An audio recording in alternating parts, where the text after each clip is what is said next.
somos el equipo que hablará sobre la influencia de los medios de comunicación en la época del posmodernismo. Antes de presentar a nuestros especialistas, es importante dejar en claro qué es lo que aquí se entiende como posmodernismo y sobre qué eje de los tantos que tiene el concepto nos vamos a guiar en esta mesa de discusión. El movimiento posmoderno sostiene que la modernidad falló al pretender renovar las formas de pensamiento y expresión. Es por eso que se asocia al desencanto y a la apatía de la sociedad, ya que parte de lo que entiende como un fracaso de la misma. Los pensadores posmodernos defienden que la posibilidad del progreso solo es individual y los ideales son reemplazados por el consumo. Es por eso que llevaremos este diálogo en torno a la individualidad y al rechazo del racionalismo. Este panel de discusión está conformado por la profesora de filosofía Gloria Cabral, la escritora Ana Elena Vélez Moroni, la investigadora en sociología Valeria Pescador y la socióloga Adriana Rueda. La primera pregunta va dirigida hacia la socióloga Adriana Rueda.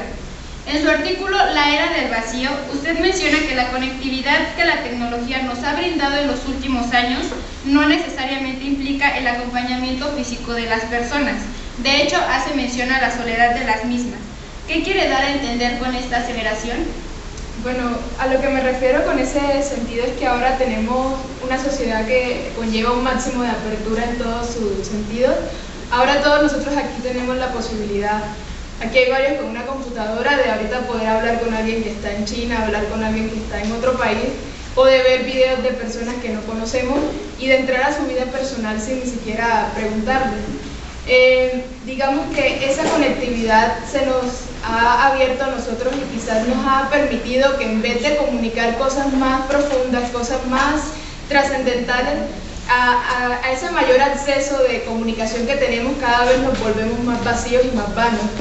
Por el hecho de que ahora cualquiera puede ser youtuber, puede ser tuitero, puede ser cualquier clase de superestrella por internet sin necesidad de comunicar nada relevante. Entonces esto nos hace pensar en si de verdaderamente el acceso a la comunicación nos está conectando los unos a los otros o si en realidad solo nos está haciendo perder como en cosas superficiales y vanas que conllevan digamos, a que solamente nos comuniquemos con una pantalla y no con las personas en la vida real. Gracias. Maestra Pescador, usted como investigadora, ¿qué relación encuentra entre el desmedido interés de las personas por sus prójimos y los medios de comunicación y entre el individualismo que menciona la socióloga Rueda? ¿Y qué medios de comunicación son los que usted cree que tienen mayor repercusión en esto?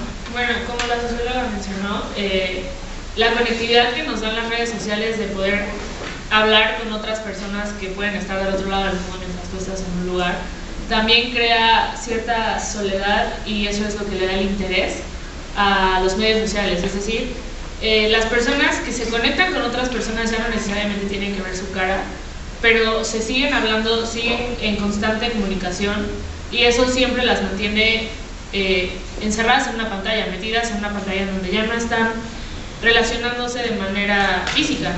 Y pues por lo mismo se ven encerradas en medios de comunicación que solo las tienen encerradas, como por ejemplo los más importantes de nuestra era son Facebook, Twitter e incluso Instagram, porque ya se están volviendo todos medios de comunicación en donde puedes mandar mensajes instantáneos, en donde puedes mandar fotos, en donde puedes compartir toda tu vida y que cualquier persona en internet la vea. Sobre todo esto puede llegar a ser un peligro, pero sobre todo las personas se mantienen en ese margen de tener que estar en constante posteo, por así decirlo, como lo llaman, de información, y los pone en peligro de volverse una adicción, incluso el estar poniendo cosas diariamente en las redes sociales. Gracias. Doctora Vélez, en su trabajo sobre la construcción de la identidad hace mención a la cultura de la imagen. ¿Cómo nos puede definir este término?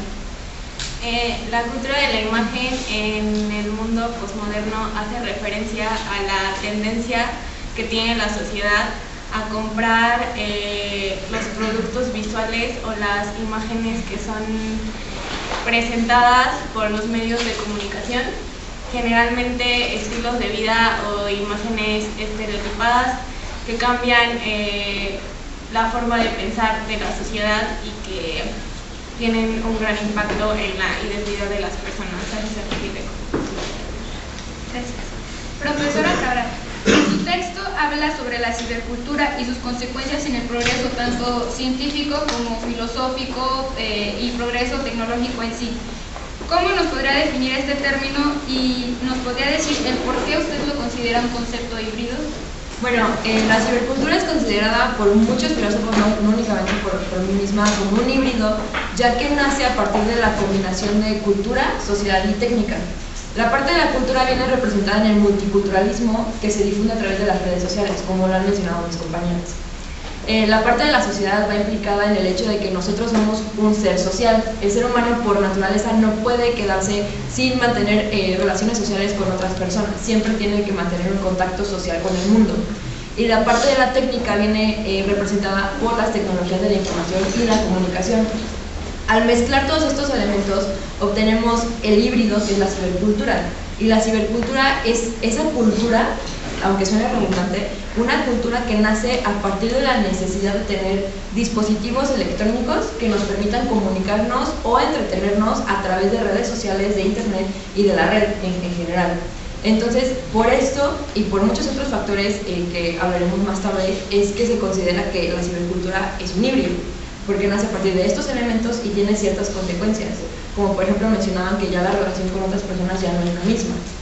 Entonces, por esto es un híbrido, tiene muchas implicaciones, pero eso es un detalle que se podría expandir mucho más, entonces hablaremos de eso más aparte. Gracias.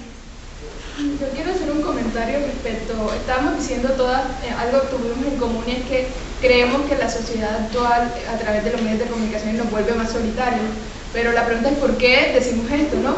Y es que tenemos aquí dos motivos. Primero, en el posmodernismo ya no vivimos una realidad tal cual como es, sino que nos convertimos en, digamos, en seres que viven en Disneylandia, por así decirlo. Bueno, sin ninguna ofensa a lo que le a Disneylandia y a todos los parques de diversiones, pero es como si ya realmente no nos comunicáramos con la realidad actual, sino que toda la realidad le ponemos filtros, toda la realidad la hacemos más bonita, más agradable a la vista de cada quien. Y en realidad ya no estábamos comunicándonos con las personas tal cual y como son, sino que realmente a través del Facebook tú no vas a mostrar lo peor de ti, tú muestras lo que la gente quiere que vean de ti. Y así con todas las redes sociales. Entonces por eso es que nos estamos volviendo cada vez más solos. Ya tú no tienes, o si lo tienes, es muy poco contacto con alguien que realmente te conozca tal y cual como eres.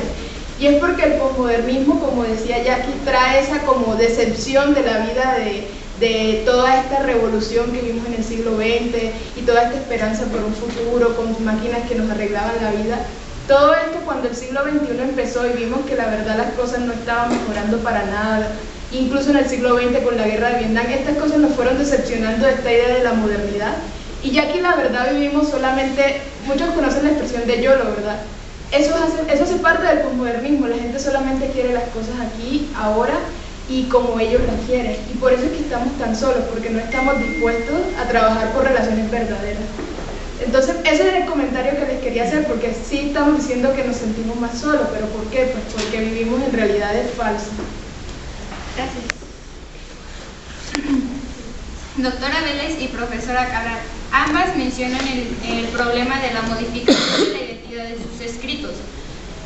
Como bien sabemos, las dos se dedican a cosas diferentes, entonces nos podrían definir la identidad desde su perspectiva para así tener un panorama más amplio debido a la diferencia de profesiones y explicarnos cuál es el problema que cada una de ustedes mencionan. Mira, identidad, desde mi punto de vista, son las características que te identifican como individuo. O sea, lo que te gusta, lo que te da valor, como mencionaba ella, o sea, tu verdadero yo, no la imagen que los medios de comunicación tratan de venderte, ¿sabes?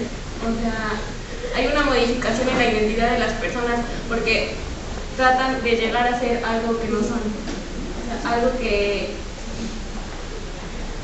los medios de comunicación les ponen como ideal, pero que no, ellas no son. Para mí son las características que te hacen a ti ser tú.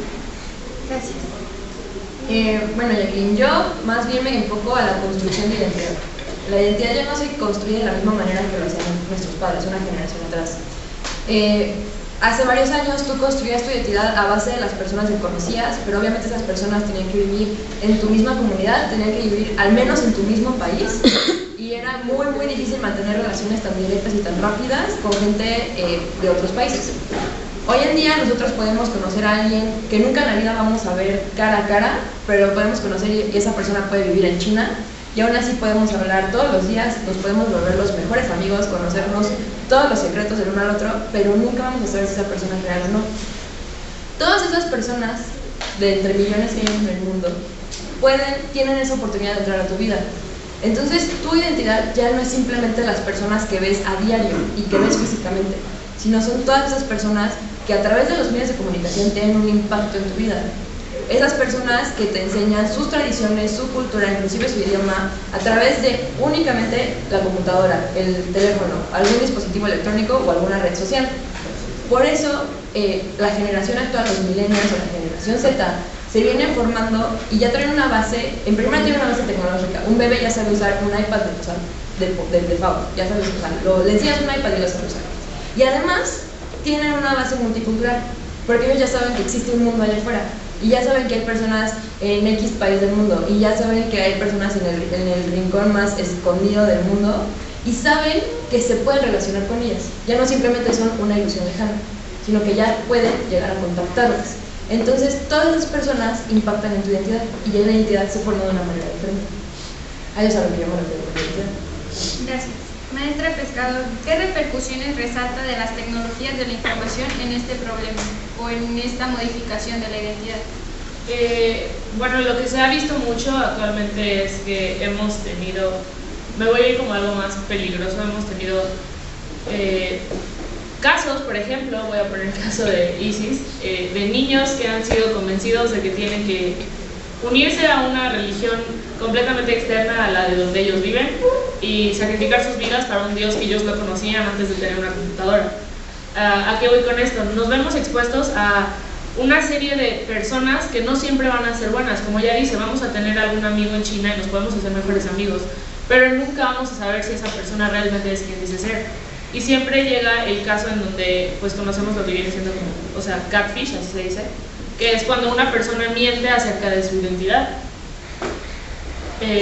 Básicamente, a lo que voy es que no solo vivimos en el constante aprendimiento de diferentes culturas, sino que también tenemos el peligro de ser inducidos o cuando nos envuelven en una cultura que no es nuestra, pero nos convencen de que debe ser nuestra, nos convencen de que yo debo formar parte de esa nueva identidad que me están presentando en internet, que se ve que está bien, que se ve que está padre, que me van a tratar bien, y entonces te lavan el cerebro para convertirte en alguien que no eres. Tu identidad se ve afectada porque te pueden llegar a convencerte a hacer cosas que tú jamás en la vida hubieras pensado hacer si no hubieras tenido un dispositivo móvil que te hubiera presentado esas ideas.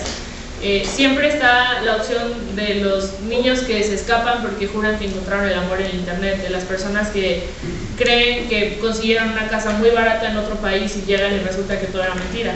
Es un peligro hacia la identidad misma, porque pues ya no estás siendo quien deberías ser, quien pudiste ser en tu entorno, en tu comunidad, sino que estás buscando una vida ideal en otro lado que no siempre va a estar ahí para ti. Gracias. Socio Lagarrueda, usted en su trabajo también hace mención de la hiperrealidad. ¿Cómo nos puede explicar este término?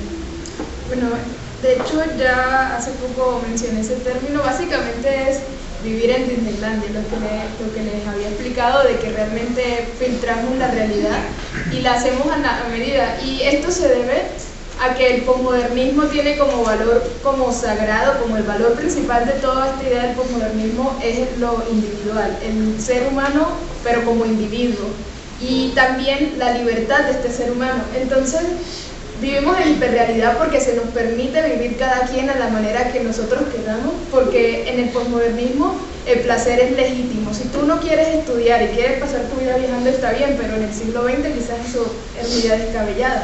O si tú quieres hacer lo que tú quieras y dejar la carrera, está bien porque tú tienes ese derecho. En el posmodernismo la idea no es hacer o conseguir nada en realidad, sino vivir de la manera que mayor placer te cause a ti. Digamos que eso es lo que promueve las personas en las redes sociales, estos chicos que tienen mucho dinero, se toman fotos en fiestas y con champaña y con chicas lindas, es lo que promueven, ¿no? Y es lo que todos a veces queremos llegar a hacer, pero es porque es lo que el posmodernismo nos dice que debemos aspirar a hacer. Entonces, estas cosas de Instagram, estas cuentas de Rich Kids from no sé qué parte, son hiperrealidades, son gente que se toma fotos en una escena montada, ellos posan, se ponen la champaña, se ponen la chica en bikini, se ponen los dólares, y es como una actuación, ¿no? Todos vivimos como en reality show chiquitos y queremos aspirar a ser esas personas que están ahí posando, pero no son lo que en realidad son. Tú no sabes si después cuando cierra su cuenta, su papá es adicto a la heroína y lo quiere matar y se quiere matar él. O sea, tú no sabes esas cosas, pero es lo que nosotros aspiramos a hacer, cosas que la verdad no sabemos ni siquiera si existen. Entonces, eso es hiperrealidad. Gracias. Bueno, como conclusión, nuestros especialistas nos han dado a entender que las tecnologías de la información y los medios de comunicación han modificado nuestra forma de vida, tanto en la construcción de nuestra identidad como cómo nos relacionamos con las demás personas.